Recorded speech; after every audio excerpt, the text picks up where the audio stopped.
The universe is a mystery that has always puzzled mankind. How was it created? And who is responsible for creation? In Hinduism, there are many theories about how the universe was created in the earliest days. Let's explore some of them. In Hinduism, the universe is not one single entity. There are an infinite number of universes that are constantly being created and destroyed. In other words, we live in a universe that belongs to a multiverse. A universe will ultimately die, but the multiverse lives on. Lord Vishnu is a personification of this multiverse. According to Hinduism, Lord Vishnu was asleep in the cosmic ocean of all causes before the creation of the universe. His bed is a giant serpent with thousands of cobra-like hoods. The universe was created in a triad of roles: creator, maintainer, and destroyer. Lord Vishnu is the maintainer. Lord Brahma is the creator. Lord Shiva is the destroyer. The universe was created through the actions of Lord Vishnu, who slept and let a lotus bloom from his navel. The lotus stem represents the creation of the universe, while Brahma is found at the flower's center and represents the creator. The time it takes for one universe to be created and the next one to end is also the duration of one breath of Lord Vishnu. When he exhales, thousands of universes come into being and a new Brahma is born in each one. But when Lord Vishnu inhales, all universes get sucked in and Brahma dies. Lord Brahma represents the universe that we live in. He creates all life forms and is responsible for the physical world that we live in. Lord Vishnu is the personification of the eternal multiverse. He is responsible for the continuation of life in all universes. Brahma is the representation of our temporary physical universe, while Vishnu is the representation of the eternal multiverse that exists forever without any beginning or end. The current universe represented by Brahma is not permanent. In fact, it's quite temporary. Brahma only lives for 100 years and then he dies and a new universe will be born. Now, let's talk about time measurements. Brahma lives for 100 years and each year of Brahma has 360 days. And we are currently on the first day of the 51st year of his reign. There are day and night. During the day, Brahma creates life, and during the night, all life he created is absorbed back into him. Therefore, we will only be there for this day of Brahma, which is the first day of his 51st year. But don't be sad. Let me promise you that this is quite a long day. Yug, large units of time. Think of Yug as a unit of time that is measured in thousands to millions of years. The Vishnu Puran, an ancient Hindu text, has details about these Yug measurements. A Mahayug is made up of 4 sub-yugs that are distributed in the ratio of 4:3, 3:2, 2:1. In a Mahayug, the Kali Yug is the shortest yug and lasts for 432,000 solar years, followed by the Dwapar Yug, which is twice as long as 864,000 years. Then there's Treta Yug at 12,96,000 years, and finally the Satyug, which is 17,28,000 years. So in all, a Mahayug on Earth lasts for 4.32 million years. Manvantar, the next major unit of time after a Mahayug in ancient Indian text, is called Manvantar. At the beginning of a Manvantar, new life forms are created, and at the end of it, those life forms are destroyed. This is how the cycle of life goes on in the ancient Indian texts. One Manvantar is said to last for 71 Mahayug, or 71 multiplied by 4.32 million years. This works out to be around 306.72 million years in total. According to these ancient texts, all life on Earth will eventually be destroyed after 306.72 million years of evolution.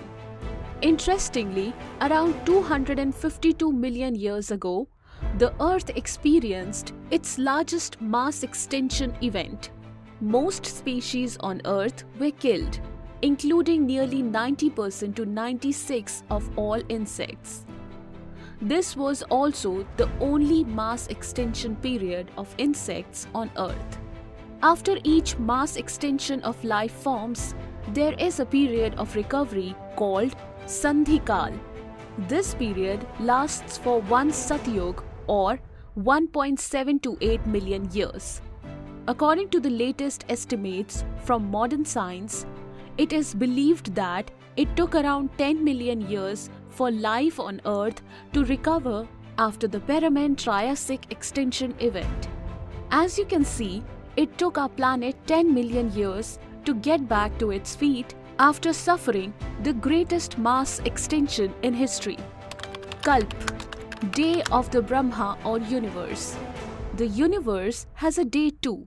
Just like our day on Earth is called Kalp, the time period for one Kalp is said to be equivalent to 14 Manvantars and the Sandhikal. So, there are 14 Manvantars and 15 Sandhikals in a Kalp. During the Sandhikal before the first Manvantar, no life has evolved yet. So, one Kalp equal to 14 multiplied by 306.72 million years plus 15 multiplied by 1.728 million years, which makes it one Kalp equal to 4.32 billion years. On the universal scale, one day is said to be 4.32 billion years long. This day is divided into a period of creation, where life forms are created, and a night period during which no creation takes place. Each of these periods is also 4.32 billion years long. In other words, one day of Lord Brahma on the universal scale is 8.64 billion years long. It's interesting to note that, according to modern scientific discoveries, the oldest life form on the Earth is 4.28 billion years old. Mahakalp. Kalp, a unit at universal scale, is further extended with days and years similar on Earth, so that a month at the universal scale is 30 Kalp, that is 30 universal days, and a year at the universal scale is 12 such universal months. This enables life forms to rise and fall in accordance with the karma they have earned. On the universal scale, 100 years are defined as the lifespan of a universe. This is called a Mahakalp. A universe is said to end at the end of its 100 years of age. So, the lifespan of an entire universe is 8.64 multiplied by 30 multiplied by 12 multiplied by 100 billion years, which totals to around 311.04 trillion years. The ancient Indian texts says that our universe is currently on the first day of its 51st year. During this day, we are in the Kalyug of the 28th Mahayug of the 7th Manvantar. So, we have come to the calculation once again. According to ancient Indian texts, the age of the universe is 50 universal years plus 6 Manvantars plus 7 Sandhikal plus 28 Mahayug. 50 universal years equal to 8.64 multiplied by 30 multiplied by 12 multiplied by 50 billion years equal to 155,520 billion years. 6 Manvantars. 6 multiplied by 306.72 million years equal to 1,840.32 million years. 7 Sandhikal. 7 multiplied by 1.728 million years equal to 12.096 million years. 28 Mahayug. 28 multiplied by 4.32 million years equal to 120.96 million years. So, the age of the universe as per ancient Hindu texts is 157.49 trillion years. Modern science tells us that the universe is around 13.799 billion years old. However, ancient Indian texts predict a much longer timeline.